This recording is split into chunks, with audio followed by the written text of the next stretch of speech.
Round one, fight!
Round one, fight!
Round one, fight!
Round one,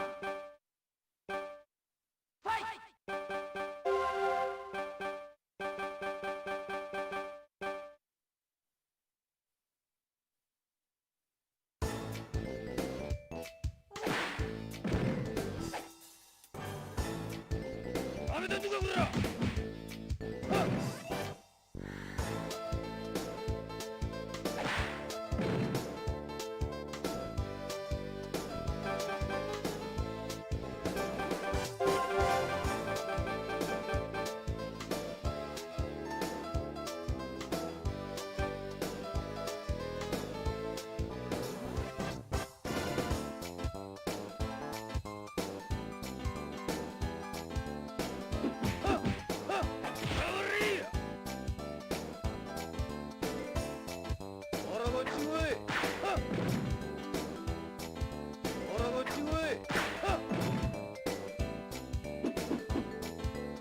ザコが引っ込んでる。ラウンド2ファイト。ダメだんじゃこら。ほらこっち来い。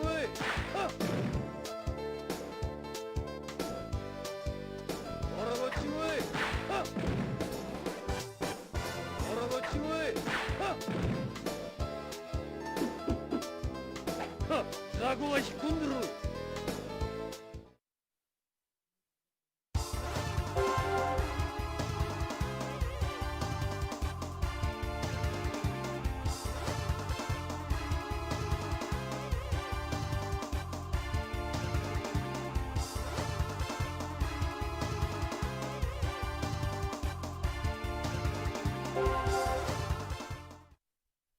Round 1 fight.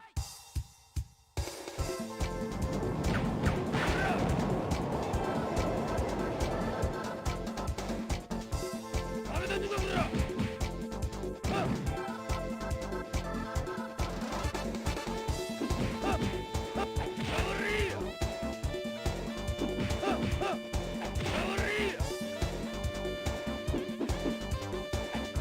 ザコが引っ込んでる。ダメだんじゃこら。ほらこっち来い。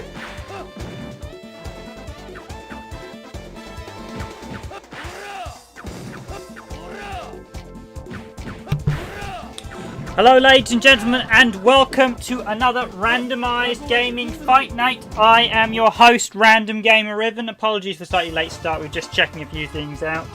To give time to practice, I was AFK. We were just actually also confirming the red eye cheat as well.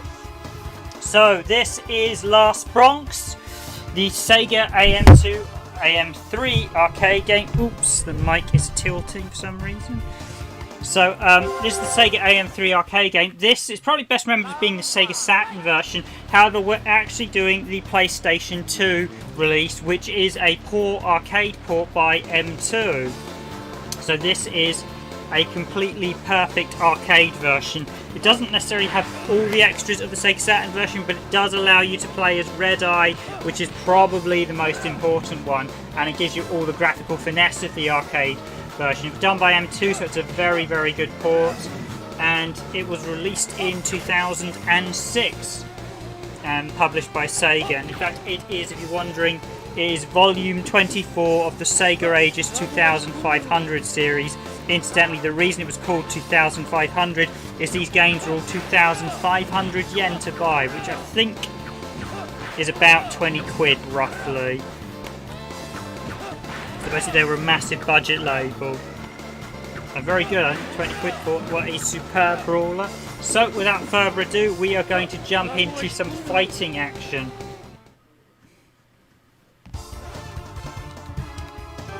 So let's actually pick I'll pick a character and we'll just...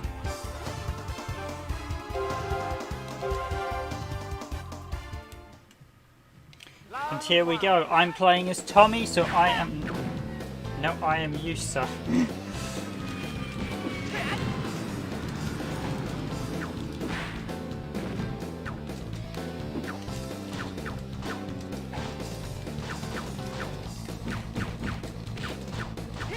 Usage.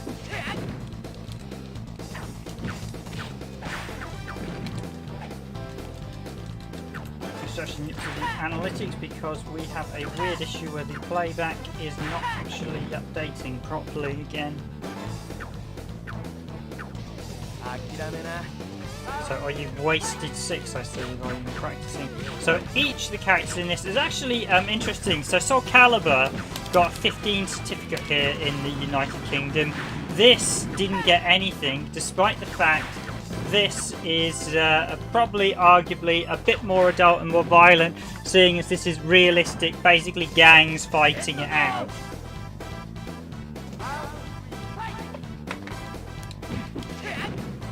It's actually a pretty brutal ball, I have to admit. I think it kind of got a bit lost in the arcade. I never saw it around much in the arcade, only a few times, and it was one of those games I think, despite being a really, really solid game, a really great fighter, if you've ever had a chance to play it, I recommend it. it got released at a bit of an unfortunate period. I think it was the first in a series. It was it needed a few more characters, I think. And secondly, it came at quite late into the 90s. Was this 95 as an arcade game or 96? Might have been 97. It was a really late arcade game, and I think it was perhaps behind the curve. By then Tekken and Virtua Fighters were well established along with some of the other series, and I don't think it was particularly 1998 says here, library program. Yeah, 96 is the original copyright. So it was probably a little bit 96. It was a little bit late, I think, when it actually came out. I mean, basically you've got combat weapons. The game name in Japan it translates roughly as so it's called like Tokyo Bangaichi, which is Tokyo Bangaichi, and basically that roughly translates to some sort of like small area, slummy area. So I think the closest words we have in English would be Last Bronx Tokyo Ghetto or Last Bronx Tokyo Slum, which probably would actually made it slightly more a better title, because Tokyo Slum suggests, or ghetto, probably ghetto as it's gang fighting. Ghetto would be a better word. Gives you a bit more of what the game was all about. There's Yoko there, and she is actually quite a fast-paced character. She's also Red Eye's sister. Strangely, this actually had quite an in-depth gang storyline, but primarily what was interesting about it is I don't think any of the main gang, most of the characters here are like sub-gang leaders. So Naga I'm playing is one of the few actual gang leaders. I think was Lisa's like a I think she's like a drifter or something. A couple of them sort of all know each other fighting. Now, the one thing this version on the PS2 doesn't include is the Saturn intros. The Saturn version added a number of intros. I think AM3 perhaps could have done a slightly better port, including some of the extra Saturn content. But certainly the Brilliance Room and the metallic versions of the characters look vastly better in this compared to the actual Saturn's versions. Again, this game has a brilliant soundtrack. By that time it was kind of the default for Sega. This of course should introduce my co-host Random Gamer Dragoon is with me, and this is actually our 9th fast night, so this is the last single digit fast night, fight night. So next week we actually go into our first double digits fight night, 10 weeks. Also it was actually the same, we started this the week they did the UK lockdown, so I think this game might appear a couple of times over the years, and if we do this for a long period fight night, this will definitely have a couple of outings. I don't think it's not Sega's most popular fighting game, but it's actually one of the better ones. I just think not many people really know about it because it kind of got left behind. I think 96, I think the Saturn version was 97 as I recall. Yeah, 97. It was too late when it came out. I should have won with Margaret, she is my character as well.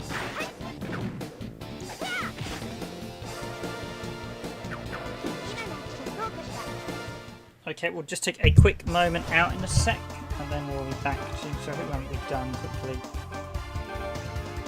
Maybe we'll be brave and try for the red eye cheat. Right, I ain't got enough time. I'll be Joe.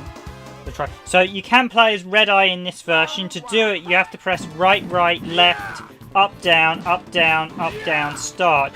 Unfortunately, you have to be quite quick with this and time it very carefully, because the game loads whenever you change the characters in the selection screen. Now, I don't know whether our PS2 is a bit struggling, but unfortunately what that means is you have to time the image. Oh, we got Sonic in the background there. And we got a Java T advert as well. I never realised that Sonic was in there. It's one I didn't realise. I mean, Sonic does cameo quite a time over. We have Sonic.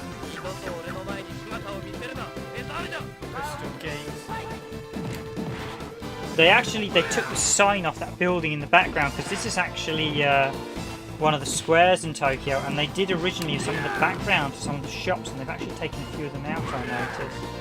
I was absolutely thumped by he's the heavy hitter of the franchise. Samuki. And yeah, I think he's got hit. He could take you out in 3 hits, I believe. Correctly. Joe's much more the faster character with the nunchucks. I think Joe's a really versatile character. I think he's definitely... I think Last Bronx really was one of those games that, because of Sega's... Because this kind of appeared on the Saturn when Sega was struggling, so I think they did miss out a lot with this as well. Yeah, I mean, it's certainly in Europe. This was by the time this appeared on the Saturn, it was too late in Europe and the US. Or dead and buried is the word, I suppose.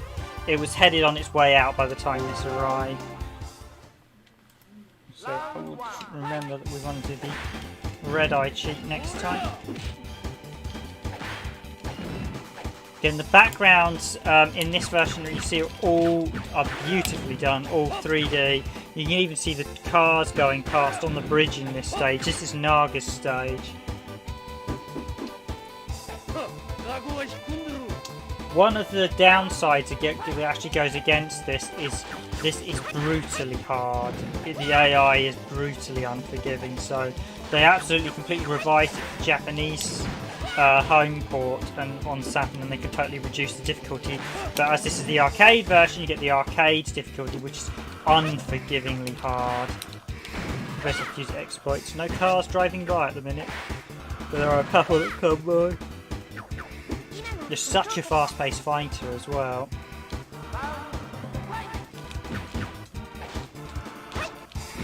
Oh, there's a couple of cars going by on the bridge. Yeah, that thump is just ridiculous. Yeah. Like I said, you can do his combo where he keeps him in an air juggle, then follow up with that to take out massive chunks of their health.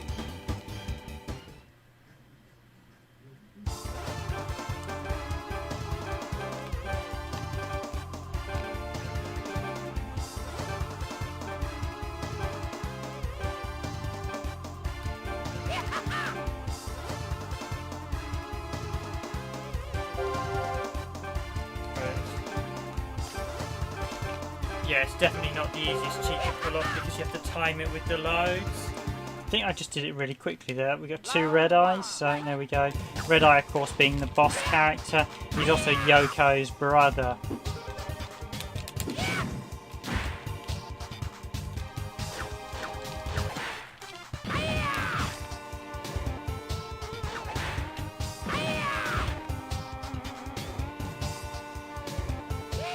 He doesn't even have his own stage in this, he just fights on...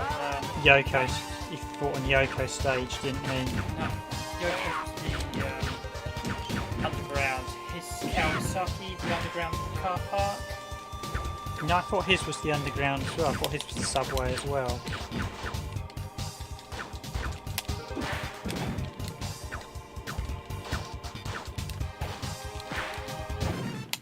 Again, you got some great classic Sega music, so you guys are in for a treat today with the Sega music.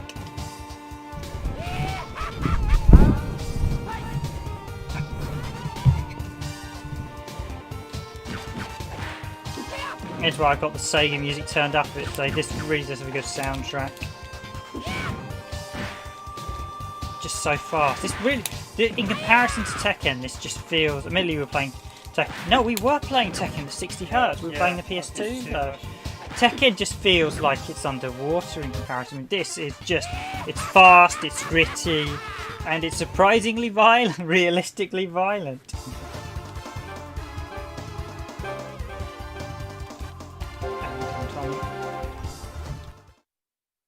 Round 1, fight!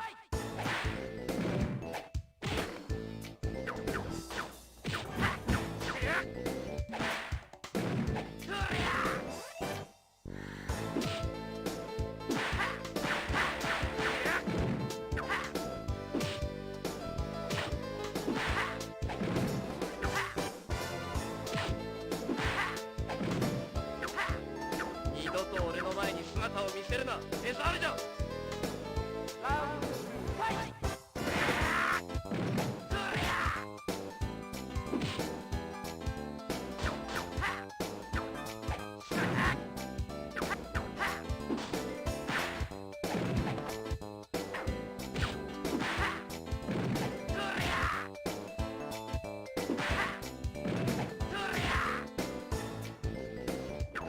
々と俺の前に姿を見せるな、目障りだ。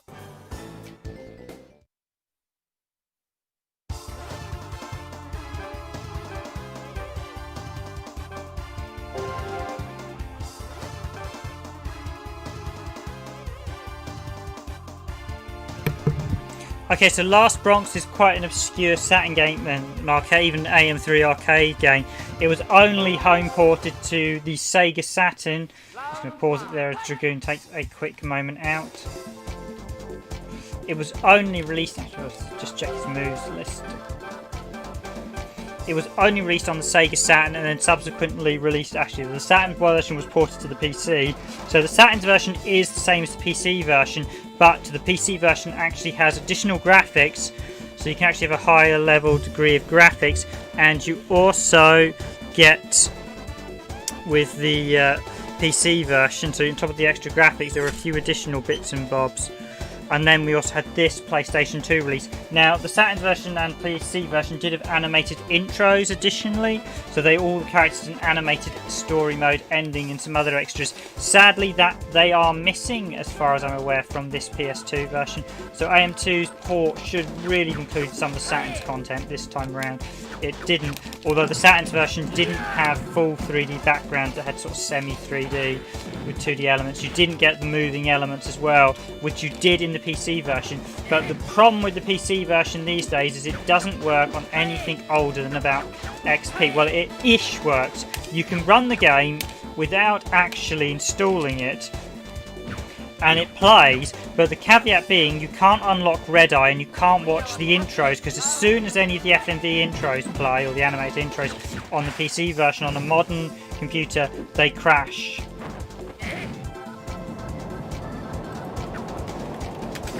Train going past. Ironically, this is the second fighting game in 2 weeks in a row that's had fighting in an underground train station or tube station. Okay, last week's Mortal Kombat 3. Obviously, I think Virtual Fighters 3 has a train station fight as well. Yes, hello. So I'm just going to say hi to Nicodon R, he's a regular. I've seen him comment many times on our videos, so hello there, welcome to this randomised gaming live stream. And yes, I kind of know what you mean by Last Bronx because of how the Japanese pronouncer says it on the title screen.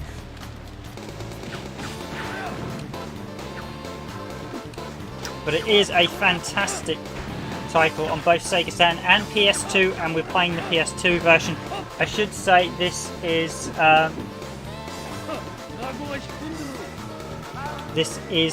running at 480p.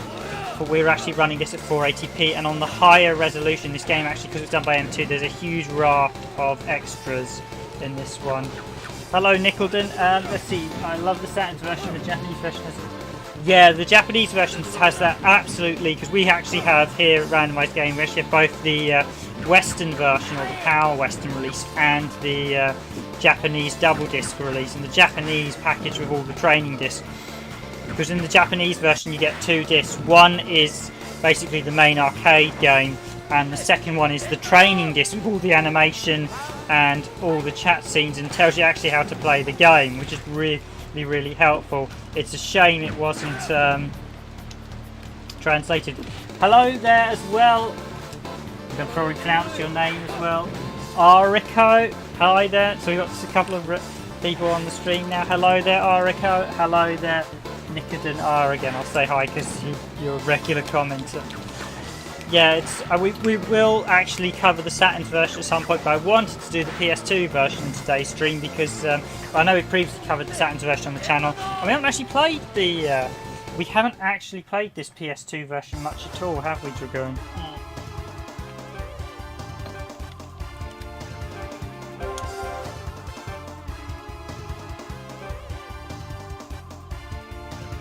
I think another issue with this is when you think at this time X-Men vs Street Fighter was coming out, and that had what, 16 characters? At least 16, 17 I think, if you include Kumar.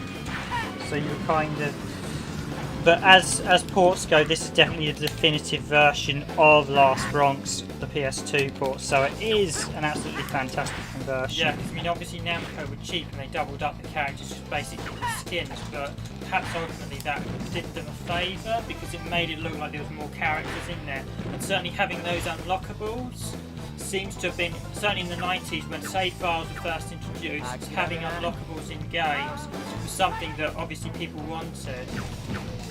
Here was suddenly a game where you could unlock more characters. Yeah, and Last Bronx, I mean Last Bronx still looks, even on the Saturn it still looks very good, but this version, just the arcade version, just a number of extras. The Saturn's version is largely missing some of the bits of sub detail, so things like Naga's necklace, Zamuki's got a necklace swinging around his neck as well. They're in the PC version if you have the high res mode, but they're not present in the Saturn's one. But I will say this is such a fast-paced game. It's interesting to know this did not have a certification, unlike Soul Calibur. Well, no, it's not Soul Calibur, Soul Edge or Soul Blade.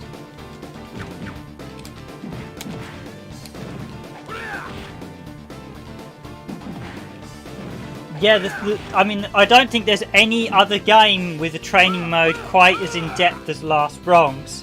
And you do need it because the AI difficulty in the arcade version is absolutely brutal. So I think there's no other game. The training mode is probably the most in-depth training mode I've ever seen in the game. And I don't think it's ever been bested on the Saturn's version. It is a shame this version didn't include the Saturn, some of the Saturn content. I do think M2 were a little bit lazy with a couple of their arcade ports. They could have included some of the extras.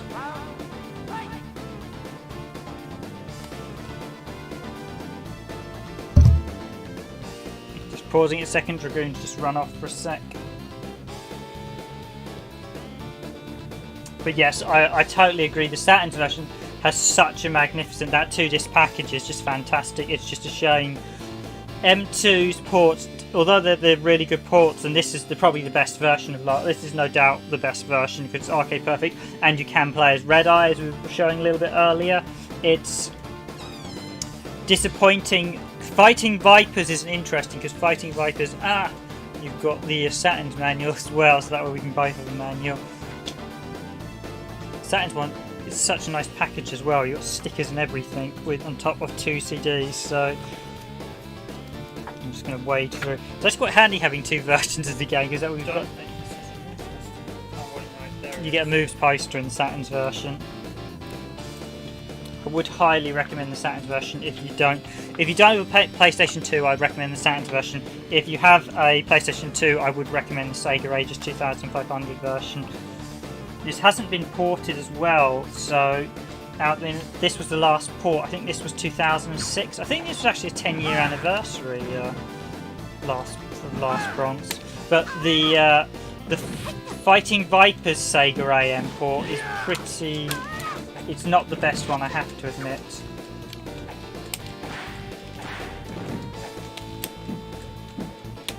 Yeah, Red Eye has a few different modes. I do like Red Eye. He's quite a good boss character, but he's brutal.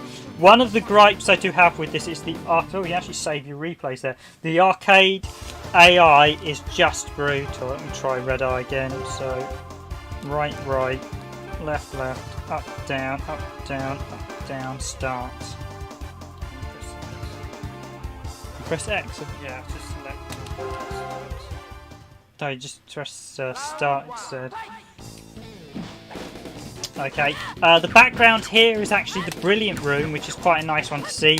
In normal play, you only actually get to the Brilliant Room if you complete the game without. There's actually basically, if you complete the game without using a credit, you will get here to the Brilliant Room, and I believe there's 2 skins. Yeah, you're essentially quite a silver version of your own character that's very Dural-esque. Yeah, I think there's actually 2 skins as well. There's like a shiny version and a non-shiny version, and one's, I think, if you get there without without losing a round. I might be wrong on that. I can't remember. I know the Saturn's version doesn't have the sheen to it, but I think there was something like if you get there with without losing a round, you get one skin. If you get there on 1 credit, you will get a slightly different skin having lost round.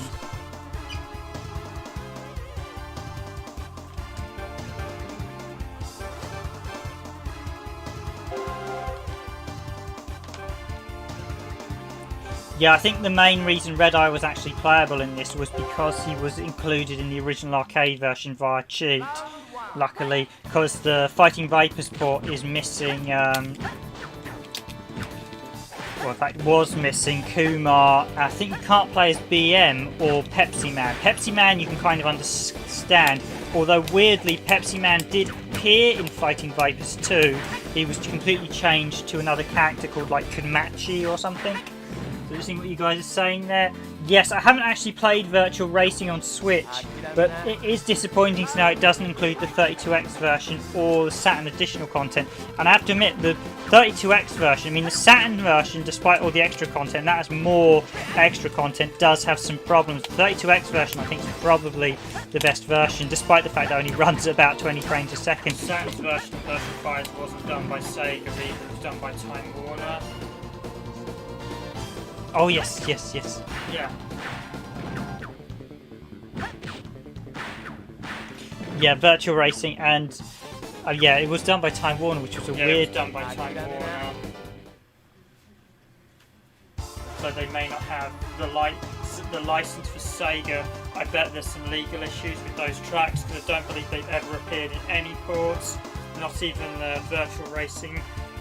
The Sega Ages. So Virtual Racing 2 on let me say that again. Virtual Fighter 2 on PS2 wasn't as well made as Last Bronx. We got a better version on Xbox 360. Yeah, weirdly, the Xbox 360 version isn't actually perfect because it's actually using the emulator Nebula, and it's based on an older revision of the emulator and not the full version because Sarah's hair's slightly wrong in the 360 version and not on emulator because basically supposedly they hired the guy Nebulous. Yeah, Virtua Fighter 2, I've not actually played the yes, we played the Saturn version, not played the PS2 version of it, but I'm aware the PS2 version has a number of colour issues and gameplay issues, and interestingly, that crappy PS2 port that I know a lot of people hate, even though M2 did it, I think it was like their first one, they rushed it, was later reused on one of the Yakuza games, and a lot of people complained about that.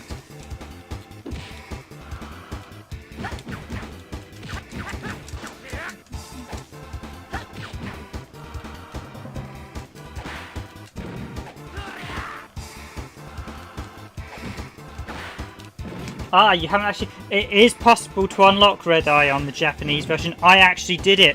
It's something... I know what it is. One of the later guides pointed out. You just have to watch all the introductions on the Japanese disc to unlock Red Eye. You don't have to 100% the disc. It's literally just like watch the intros and you'll unlock Red Eye on the Japanese version, as we have actually unlocked Red Eye on the Japanese one.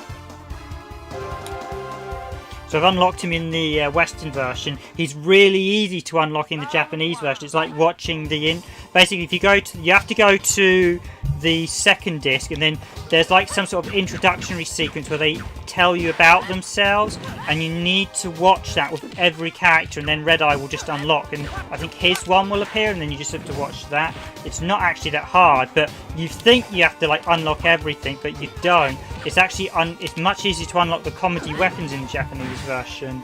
But yeah, I totally agree. A lot, as we've been finding in Randomised Gaming, I've actually resorted to using a number of Japanese cheat sites. If you want a link, I'll post a couple, because that's where I got my information for getting Red Eye. Basically, I've learnt that you need to use the Japanese cheat sites, because the Western ones largely make a lot of mistakes, especially on the Japanese games. And I've been using Google Translate. You have to read, you have to take it sometimes a bit education to get this with Google Translate, as the text isn't always created perfectly, but it is there, and once you can sort of figure it out, the Japanese sites. So if you want, I can send some links for Japanese sites. maybe I'll post them in the community. I've been using a couple of Japanese cheat sites now. One unfortunately got pulled a couple of years back, removed, but I've still used the links in the Wayback When machine. But literally, if you want to unlock it, it's like go to disc 2 and just literally one of the modes, there'll be a little where you see the cartoon icons. You have to watch all their little stories, and when you watch the last one, that's what unlocks Red Eye. So Naga is my personal favourite character. Yeah, I mean that's half the entry bar gone. There we go, there's the rest of it gone. Yeah, he is brutally strong. It's a weird one. I'm going to try pronouncing your name.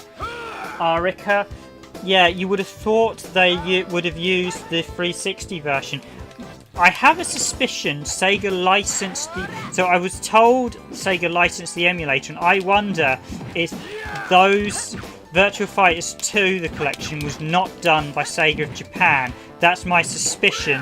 And Sega of Japan seem to not like it when... So, traditionally, when Sega of America do emulation ports, they're pretty crap.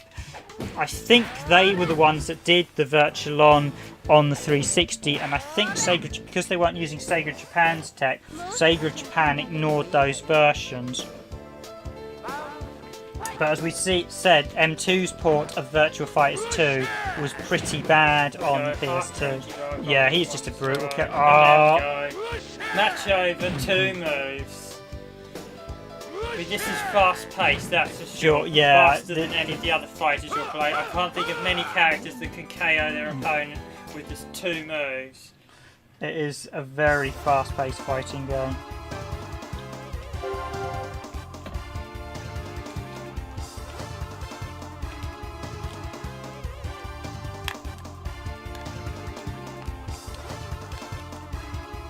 I like my joypad.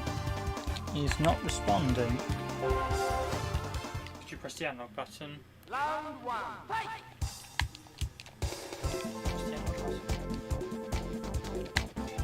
Just literally, pistol just died on me. Can you just yank it out, Dragoon, and plug it back in? It literally looks like it's just suddenly died on me. No, that's not the... Yep, there it is. It came back on. Okay. Okay, must have been a bit of a loose connection or a bit of dust. Yep, I'm back. So this stage is probably best known for the fact that, yeah, you can see the trains running in the background.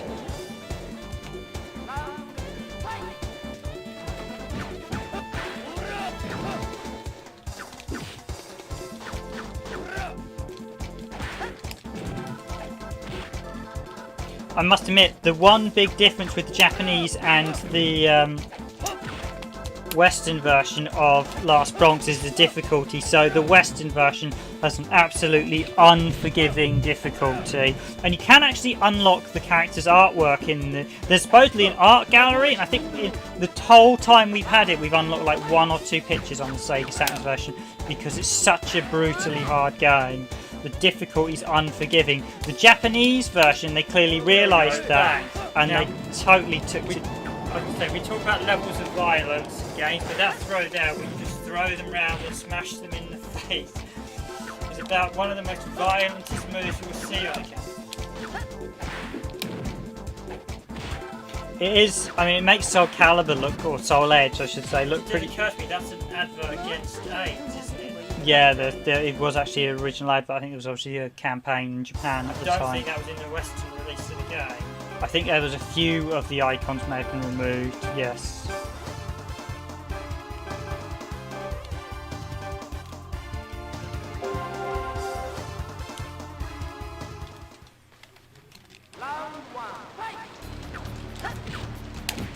It's actually quite interesting to see all these sort of adverts, the icons you see in the background, because there's quite a lot for like, I think this version does have a few of them removed because there were a couple of store names and things that I think they said they couldn't get the rights to for the PS2 version. The PC versions, as I said, the PC version's actually better than the Saturn's version, but I don't know if that got released in Japan, the PC version. It's mainly based on the Western English release, so there isn't a training disc. And the downside with the PC version is, like I said, it does not work properly on modern PCs. You can still play it, I can actually play it, I can video it, but you cannot finish. You can do arcade mode and you can actually play story mode, but the minute it goes to the intros and story mode, it crashes the game, so you can't unlock Red Eye unless you can hack the save file now.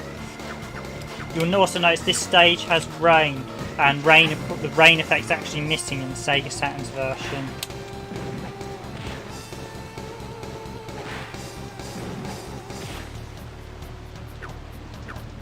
So I'm just going to ask you guys in the comments, who's your favourite Last Bronx character out of interest? Mine's actually Naga. I'm going to play as Yusaku this time.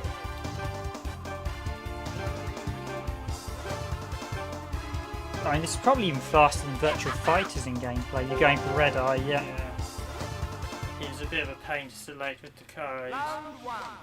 Just to remind people, in case you're wondering, the code in this one is right, left, up, down, start. But it's a then press X on the character. and then press X on the character. But it's a bit hit and miss to initiate. I managed to pull it off doing it really fast. The problem is the game seems to load as you're changing character portrait, and if you press it in certain frames of the load, it won't count.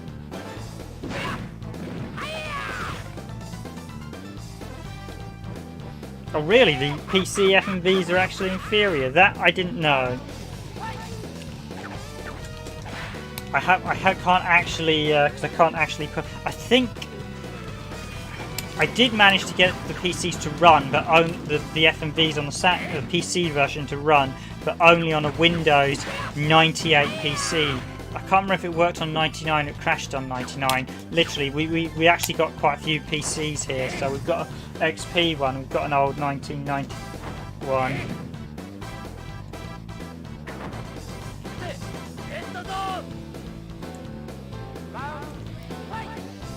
And yeah, I agree as well, Ariko. The PC port, the Saturn's port of this is phenomenal. It absolutely blows Tekken out of the water. But it's one of those games that just didn't get much love on the Sega Saturn. It did. I mean, not many people I know bothered to play it. I mean, we knew quite a few Saturn owners, but not that there were a huge number of Saturn owners, but I think we were the only as far as I'm aware, I'm the only person that's ever mentioned in all my years that's actually played Last Bronx. Except now we've got the internet, so I know quite a few of you guys have it, but it was one at the time in the UK, just next to no one seemed to have it, so it was a shame, because it is such a good game, Last Bronx.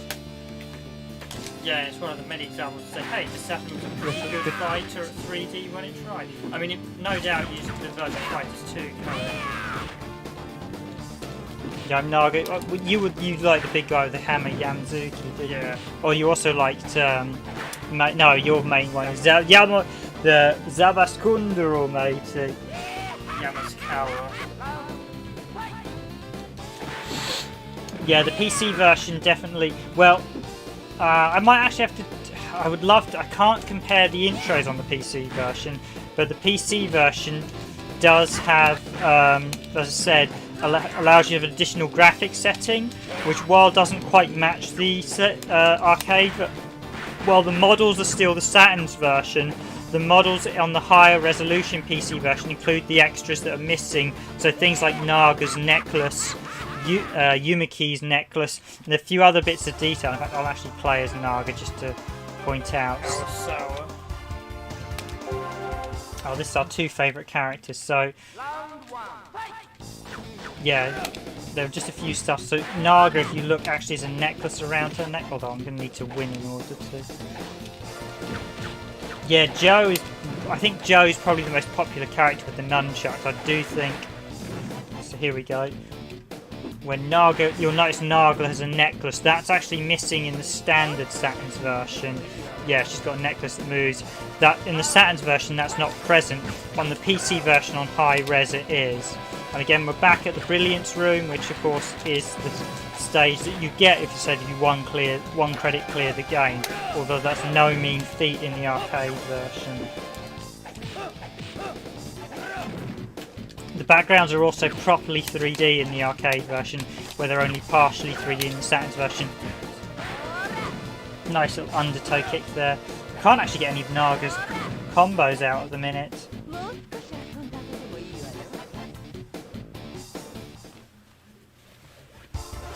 Tommy with his pole, yeah, he is quite a lethal character. Let's do Tommy with his pole. I think all the characters, the thing is, the storyline for this included in the English manuals is like some quite gritty gang fighter, but they mention a load of leaders of the gangs, and the leaders of the gangs don't appear in this one. I think the only exception being Naga, who's the leader of the girl team. Most of the other leaders, some of them are implied to sort of bumped off, but a few of them implied have issued the others to go do the fighting, and they don't appear in this. Red Eye's also only a member of the big bad gang, and clearly the way they wrote the story, they set it up for a sequel. And of course we never got Last Bronx 2, so we're still waiting for I think a follow-up to this would be fantastic, because it's such a fast-paced fighting game. I actually don't think they should change the gameplay that much. I mean, a lot of modern 3D fighters now have quite epic size health bars, and you just rail on each other for absolute the ages, where this is bam bam bam, you're gone. You make mistakes and you're finished. You just have to be on your game the whole time.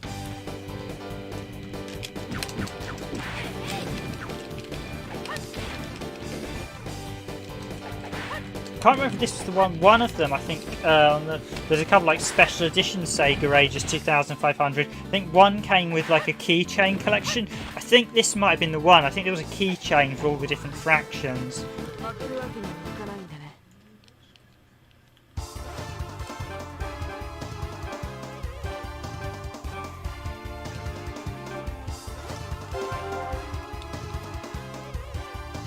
By the way guys, shameless plug, if you haven't seen our Geico HDMI GameCube adapter video, please do have a look at it. It has been, that was released on Monday, that has been probably the longest video in a long time I put together. It's taken me months, but the end result is a very in-depth look at it, and I will probably follow up with something on Switch as well. But yep, if you haven't seen that video, I highly recommend it. And certainly do, if you like that, if you like me doing that type of stuff, please do hit the like button on that. We really need your support if you want to keep doing videos like that, as we need those big videos to be successful. Although so far that one's actually doing really well. I mean, I think that's like a training katana. He's got a wooden stick. I mean, imagine. And some of the moves are just brilliant. I mean, this makes Soul Edge look like a little kiddies game.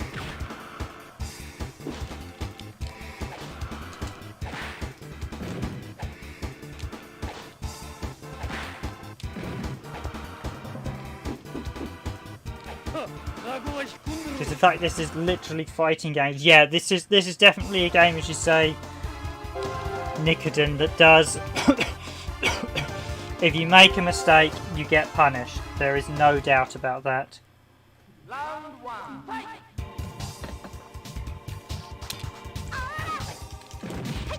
It's such a fast-paced fighting game. I mean, arguably some people may say you take too much damage, but it really is a fast-paced. Toyo tires. That almost looks like it's supposed to be Toyota in the background there. I wonder if that's because some of these, the square, the main street. So Tommy's background is actually a genuine Japan street. So I do wonder if this one is maybe taken from the Sega building or something. The rooftop, and Sega used to have a massive building. Because what was it? Virtual Cop? The building in it is apparently Sega's old HQ. The building in the third stage is apparently Sega's HQ, which is quite like, oh wow.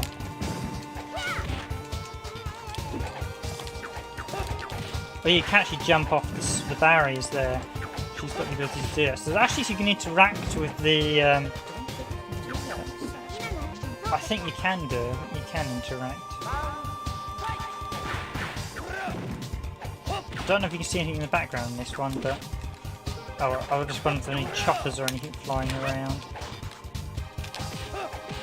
but yeah, clubs them, slams on the head. I mean, yeah, this game didn't have a certificate in the UK yet. Soul Blade did. It makes you wonder. On many games, you can smash a person in the head, chuck them on the ground, and then stamp on their face. Yeah. You not get an 18. I think, was it Peggy? Was it Peggy? It's an Elsper rated. It didn't get a BBFC for some reason. Well, the Japanese rating was the green shot. Yeah, the Japanese Saturn rating was weird. You could have any degree of violence and you'd get a green rating. It was only if you had nudity in it. So yellow meant partial nudity, red meant full-on sexual nudity.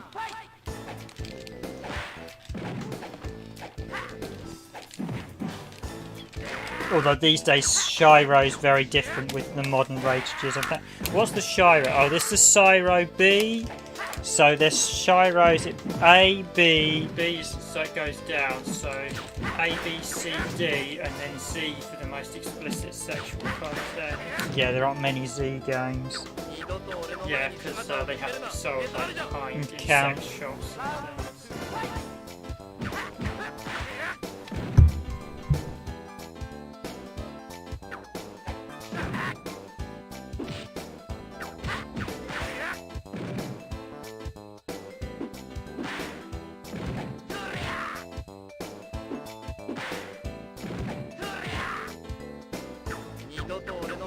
姿を見せるな。目障りじゃ。 Pi, you only managed to be Virtual Fighters because Pi walked off the stage. I'm pretty good at Virtual Fighters these days. It is a game you need to spend. You generally will find you'll get to a fight and then you'll spend about 4 or 5 attempts to get past. Some of the AI can be really quite.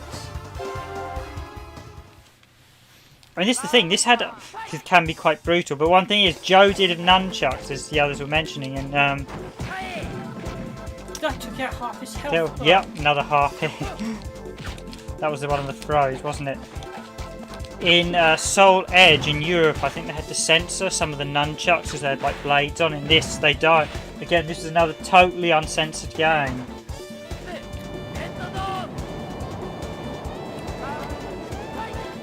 I don't know why Soul Edge had to get BBFC and this didn't.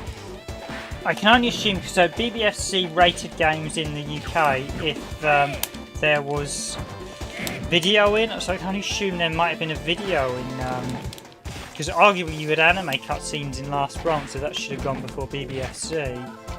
Yeah, but they were just showing the anime intro and then 2 characters fighting it out, not necessarily showing the worst moves they can do. I'll be interested to see what this would get now, actually.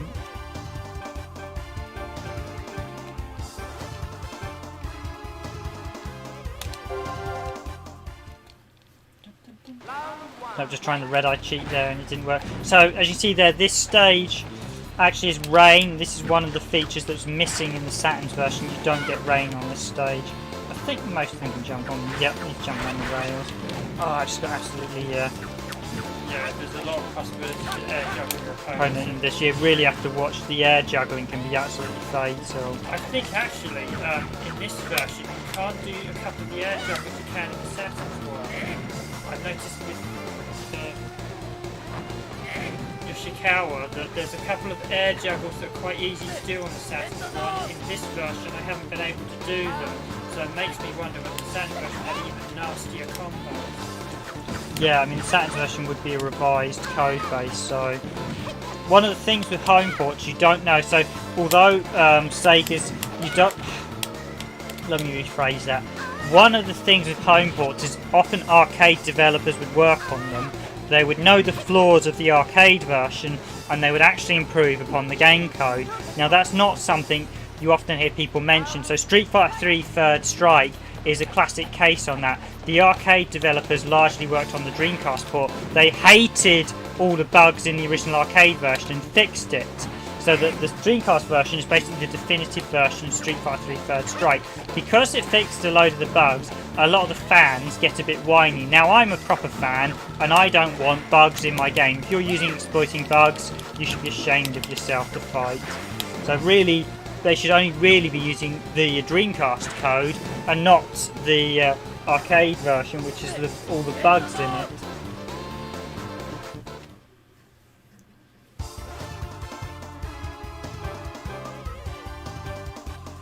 Yeah, so Nicodian, I kind of agree. Yeah, I mean, I enjoy the Virtua Fighter series, but if I'm being honest, I never enjoyed it when I was younger as much as Dragoon did. Dragoon always really enjoyed this, and to me, I think I probably did prefer this one with your sort of massive.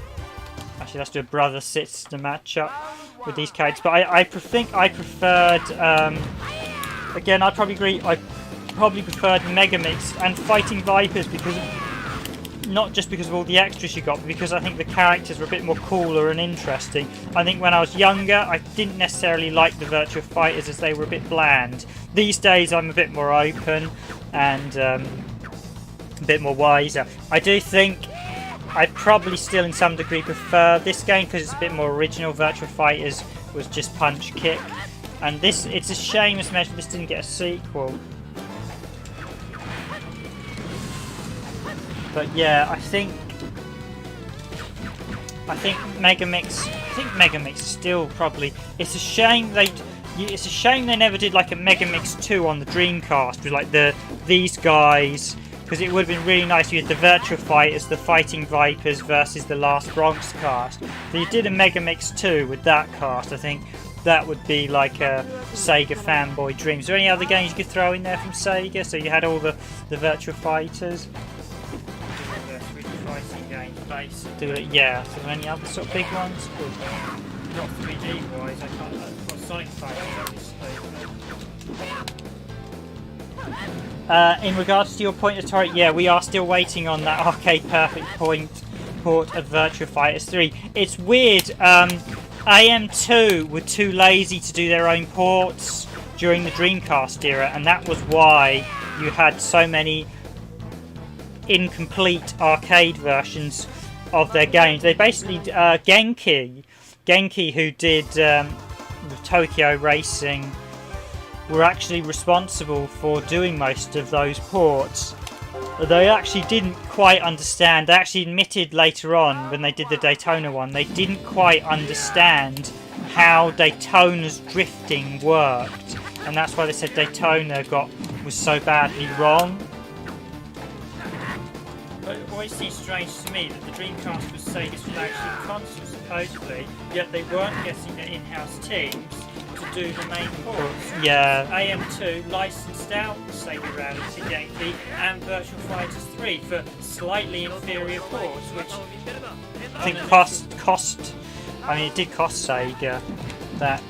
So you guys saying Pepsi Man? Yes, I'm going to do a plug here. We do have a Pepsi Man playthrough of the Sega Saturn version on our channel if you want to watch it. But yes, Pepsi Man, one of the more crazier characters in Sega's lineup history. I'm pretty sure he was converted into. There's a character called like Kumai who looks almost identical to Pepsi Man in Virtua Fighters Mega. I'm getting my tongue twisted tonight. Fighting Viping 2.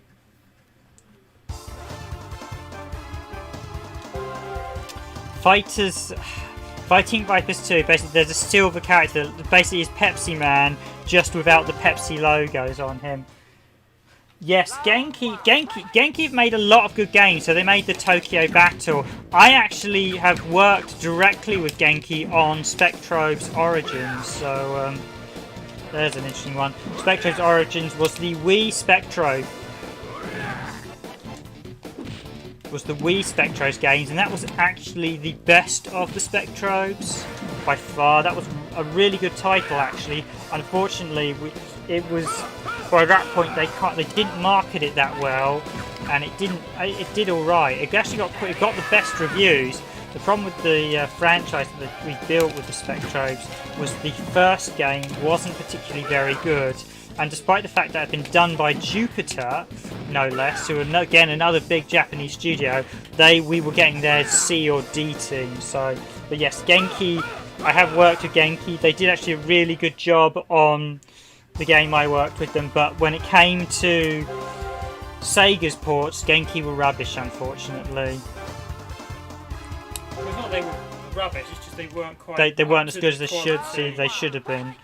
Although Daytona really is rubbish. Daytona 2001, and even Genki admitted they didn't understand how Daytona worked. So yes, Spectrobes was the Disney attempt to copy Pokemon, and supposedly it was actually invented by some of the interns in the US.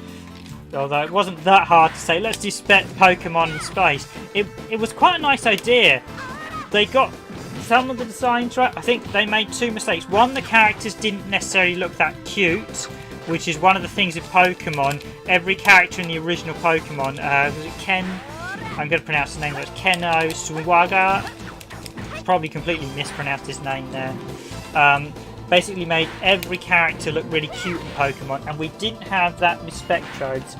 In fact, for Spectrobes, just so you know, I actually have a Spectrobe toy on my desk that was a marketing thing. It's basically a little Spectrobe in the ball, so it's always got a nice little reminder of my time in the industry.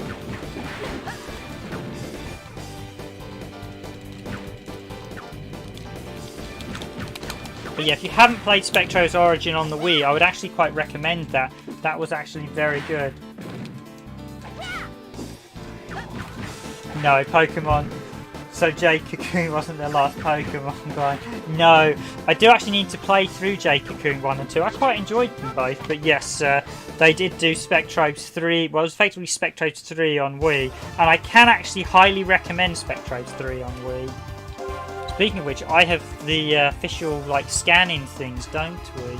I should probably scan those in and put them on the Randomised Gaming channel, because I don't think many people will actually have them. Well, they were the DS one, but I should actually scan them in at some point. Yeah, we're actually in Naga stage. I think again, I think this is actually taken from, or was taken from, a highway in Japan where they're actually fighting for this battle.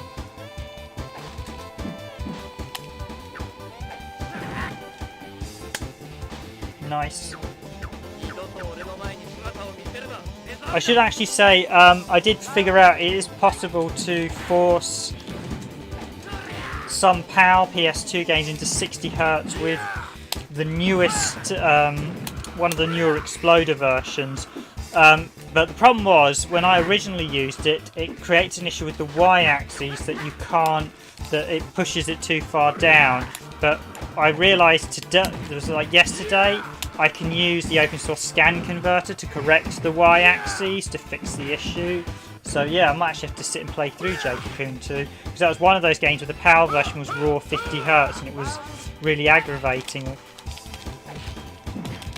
But when I realised I could force, I thought,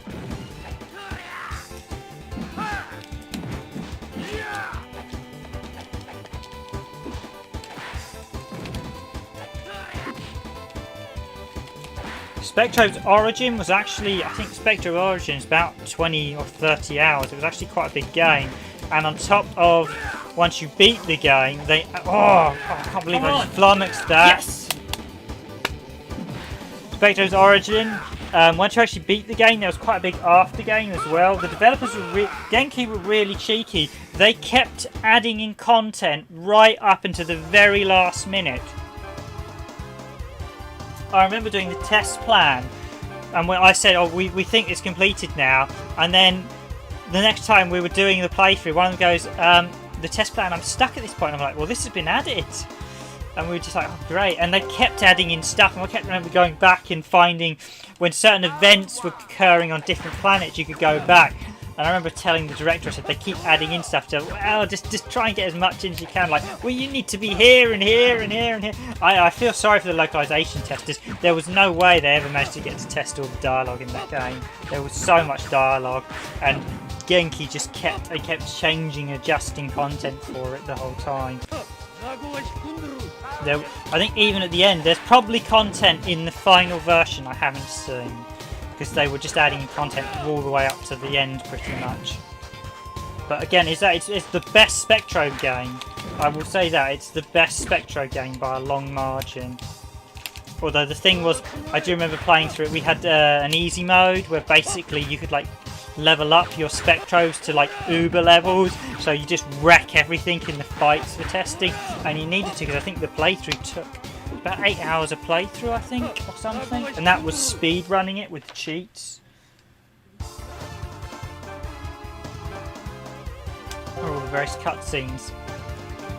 The only thing I do know about that one was an interesting little side note, is because Genki did it, they made some mistakes with the plot, because I had read the original Jupiter sum up, and it was actually implied the main villain was supposed to be related to one of the two heroes, but because Genki did the origin one, and Genki I don't think had that design document from the second game, they never carried on that timeline. It implied that the main hero was either the son of the main villain, or was the main villain, was the future villain was actually the main hero. So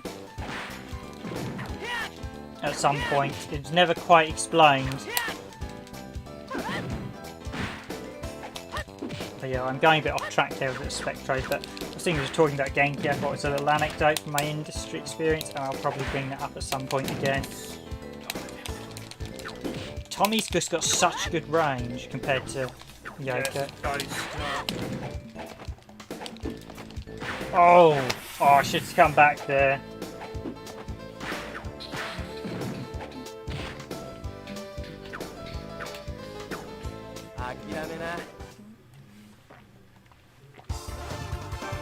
Okay, so I think if you've got a PS2, a Japanese PS2, so I should say this was only, of course, released in Japan.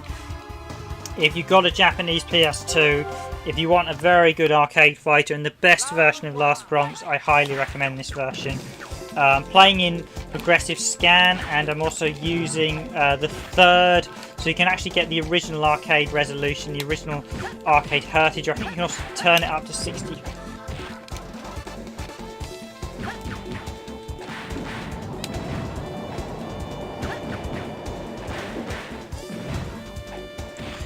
frames, because these arcade ones originally ran like 57 and the M2 ones, so I highly recommend this one. We are approaching, in fact we have just passed the hour mark. Dragoon, did you want to finish in a moment or two? Yeah.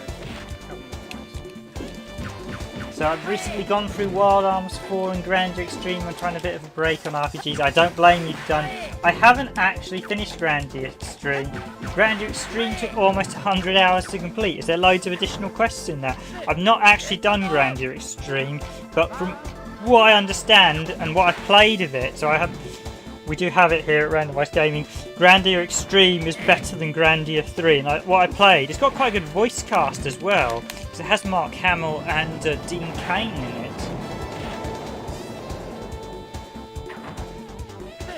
I have to admit, Grandeur is a series where every game is worse than the last, I think. I don't know whether Extreme, I'm not entirely sure. Some people said they didn't like Extreme, some people said they quite liked Extreme, so I'm not sure whether Extreme was better or worse than Grandeur 2. I have to admit, Grandeur 2 was a really good game if you hadn't played Grandeur 1, but as Grandeur 1 goes, Grandeur 2, I think, peters out a bit, is the word.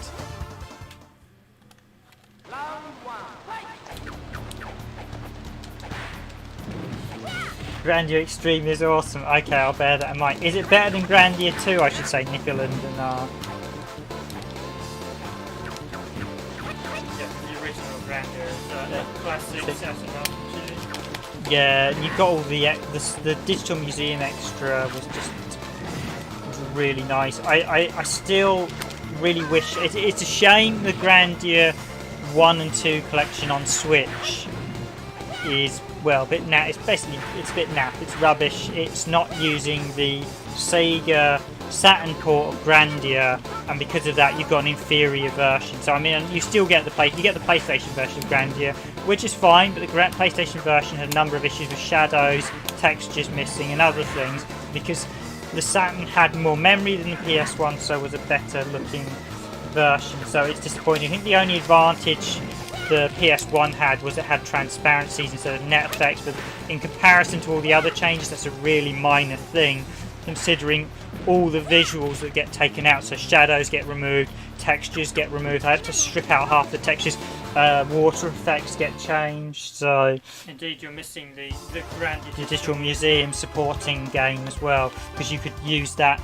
And I keep meaning to do a video of Grandeur Digital Museum. So if you guys, I don't know if you've seen Digital Museum Nickelodeon, but if you haven't done, let me know. I shall probably add that, because it's one of those ones I do need to cover at some point, because there's quite a lot in Digital Museum that's well worth covering, because there's a lot of exclusive content that hasn't been properly covered, and it's a big shame the Grandeur collection did not include it. Yeah, she's a nimble little thing.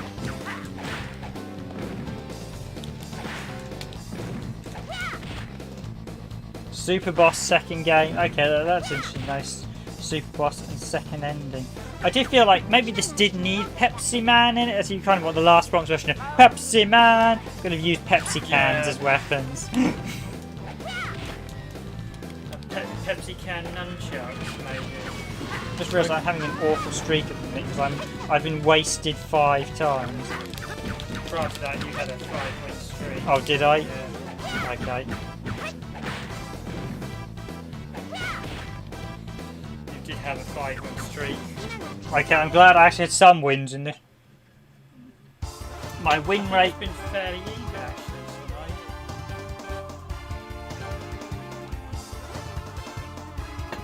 So I'm actually having a good run. I've been not being too good during the fight nights, I have to admit. I should be better. You look like you're about to cheat again.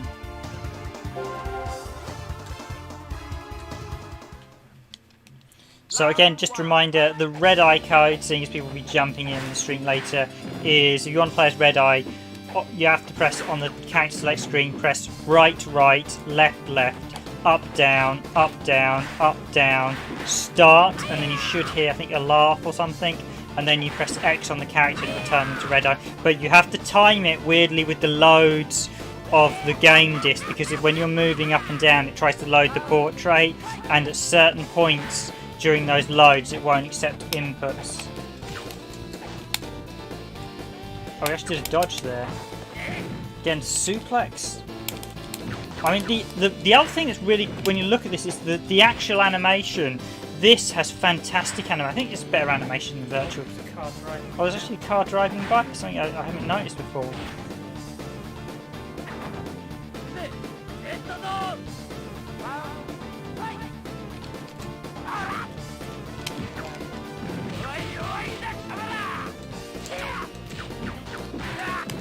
Ooh, nice little combo there with a nice little low attack. So I played the start of Grandeur Extreme and I quite liked it. In fact, I quite liked the start of 3 as well, but 3 felt a little bit rough around the edges. Extreme felt like a much better title. I like dungeon crawls as well, but the thing with Grandeur 1 is such an epic story, and it's just a massive game. It just keeps going on and on. You basically tour the whole world. It makes Final Fantasy look tiny in comparison. It's a huge, huge game. It's one of those games I couldn't believe how big it was. It just kept going. So when I played Grandeur 2, Grandeur 2 is a bit weird. Grandeur 2 is an issue where you get to a point in the story and all of a sudden it just goes, yeah, we're going to wrap up now. Like, they didn't want to use a second disc, and as a result the story's quite small. There's a really weird, there's a subplot involving the main character's brother that doesn't feel like it gets resolved properly. It just feels like they were getting to a point. Basically, there's a weird thing where everything suddenly wraps up quite quickly and it doesn't feel like there's a good resolution. It feels like they kind of needed to get Grandeur 2 out. So that's what I don't like about the second half. I mean, there's some quite good plots. I think one of my most favourite characters in Grandeur 2 was Mareg. Absolutely loved him. His storyline, and I think he's got a fully flushed out storyline, Mareg. Anyone who's played it will know about what happened, but I think of all my characters he was the most favourite. The girl was a bit weird with the fact she kept changing. I think she was the one that she got a bit annoying between the two versions after a while. And you kind of got a little bit Sarah. They did develop, but I think bits of the story never felt like they were quite resolved. It's just suddenly like, oh yeah, then you don't quite get the final fight as well. You're headed towards what I describe as the final battle. You think you're going to be fighting the main sort of villain god, but it turns out you're just fighting one of his subordinates, so it's a bit weird. He sort of absorbs the power.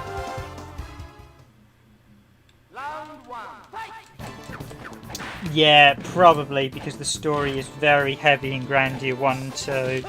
Very, very heavy, so... I mean, there's still quite... For what I played, I thought there was still quite a nice story in Grandeur Extreme, so... Go with the suplex there. Again, this is such a fast game, really fast fighter. Probably done more rounds than this than anything else. Yeah. Probably be the most we do in any fight. Not as between like extended battle. I mean, this isn't even Virtual Fighters. It's not as quick as this. This is by far.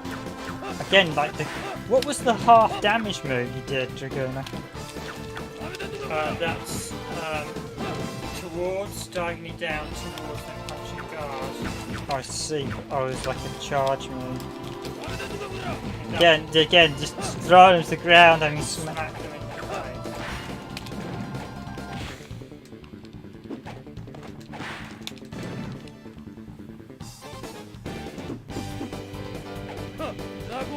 Again, Sonic in the background there. We've got a little close-up of Sonic. Yeah, this is one game that could do with a re-release on PS4. I think Sega really need to get their act together with their back catalogue. They need to release all their Model 2 arcade games. They need to release all their Model 3 arcade games. And they need to really... I mean, Sega are apparently not in particularly good financial shape at the minute. So they need to really get... Because a lot of their really good arcade games... We get the Mega Drive games. We don't get all their big Saturn games. Yeah, I mean, well, so I suppose because it's cheap and easy to do. Everyone's built Mega Drive emulators now. It's £2 a penny to use one. And it's... £5 a penny to chuck all the ROMs on the disc. The Saturn or Dreamcast, where it's a lot more work to build those emulators, because obviously they don't have the source code anymore. So. But the thing is, you can sell Saturn and Dreamcast games for a lot more. I mean, stuff like Rigolord Saga. I mean, yeah, you probably need to redo the graphics, but that you could just do an overhaul of the visual style, leave the gameplay intact, and you'd have a winning game you could easily sell about 20 quid again. Yeah. There are quite a lot of games they could... Shining Force 3, do an official translation of all the scenarios, and you've got an 80-hour RPG. I mean, even Shining the Holy Ark, I mean, that could probably be literally released as it is, just re-released as it is. I mean, I'd pay a tenner to play Shining the Holy Ark again. Even if it's just a straight Saturn port, it's one of the most phenomenal RPGs you can ever play. Oh, a nice little air juggle there. Should get more air juggles in. One more. One last bout. Okay, I'm going to do... So we'll wrap this up now with the final bout of the fight night. I'm going for nearly... doing about 10-15 minute overrun, so always a good sign of good games. Nice to actually get... It's a really, really good conversion, this PS2 version. So if you liked the Sega Saturn one, I'd highly recommend this. As mentioned, not quite got the... yes, that's one my Naga. She's got some really nasty air combos there, as you see there. Don't think we got many perfects though, that's for sure. Oh.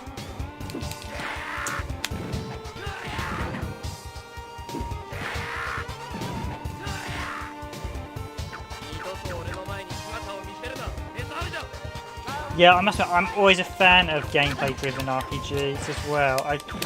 That's why I play so many Japanese ones, just so I can do the fights, even if I don't necessarily understand the plots.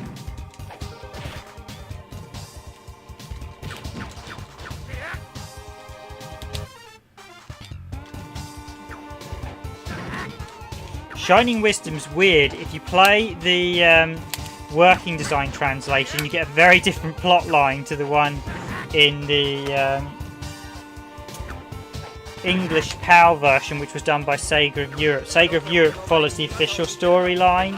The North American version does not follow the canon. The translation was done by Working Design, so they changed key characters' names. So characters like Bowie from the second Shining Force are mentioned and aren't included in his name gets changed. The two sorcerers are also both from Shining Force 2 and they're renamed. Do you want to... So I'm going to wrap it up there then. That was our final bout, ladies and gentlemen. It was good chatting to you all tonight. So I'm going to basically... this was, as I said, this was Last Bronx. This is the Sega Ages 2500 version of Last Bronx. And yep, I can highly recommend it. In fact, just while I'm here, I'm just going to quickly show you the options. So it's not perhaps the most heavy. You get arcade mode, you get verse mode, you get survival, you get time attack, you get replay. Can't remember if I cheated to unlock anything. Game settings, you get the difficulties, hardest. You get advertising, so basically standard, but you do get... So you get some nice options there. I'm not going to go into the galleries just in case I get any sound test.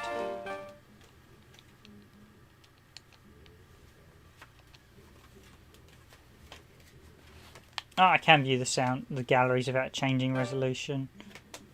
So yeah, you've got all the character art as well. That looks very, very nice at 480p.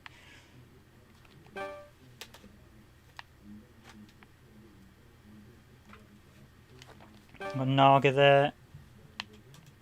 Yeah, all the official character arts. A really, really nice version. I think if I probably press, yeah, you get the tags away. You've got Red Eye there. And you got 43 artwork as well. Just see what the other galleries are like. So we got the models.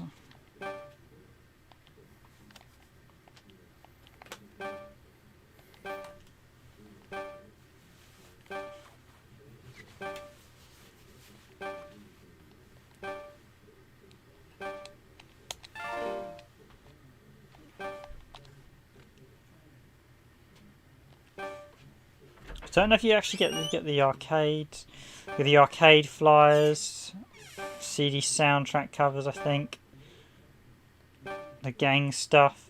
They definitely set this up for a sequel, but we never actually got a sequel. This was actually one of the things on the Saturn stuff. There's a nice little comic book there.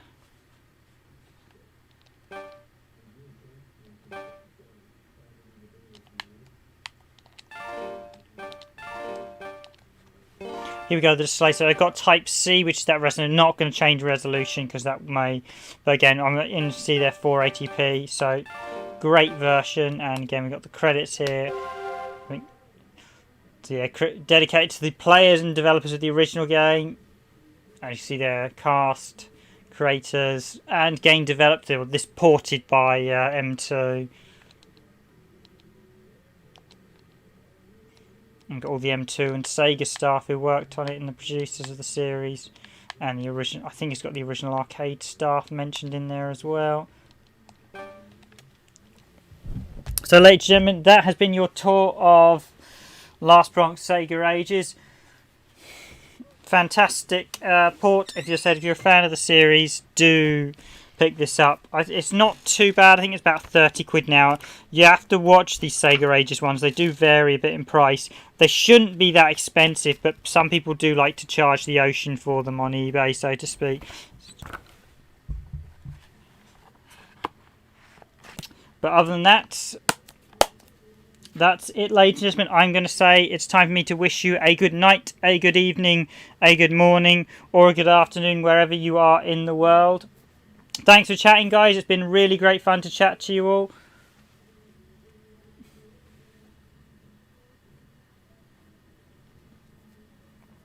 And yes, Nikolai, just to comment to your last comment, I can see, yeah, you get a whole host of resolutions. This is actually one you can do. You have to. I had to pull this one into widescreen. This one's actually a widescreen resolution because it's like thinned down, and then you have to stretch it. But that has been Last Bronx on the PlayStation 2, part of the Sega Ages 2500. It's actually volume 24. Highly recommended. Lots of secrets, extras. Anyway, guys, I will thank you all for watching. It's been great chatting to you all. I will see you all. I'll be back bright and early next Monday to do more streams. We'll be doing more weekday streams. Not sure what console I'm going to be doing, but thanks for chatting to you all, guys. I will see you all come Monday. Have a good weekend, everyone.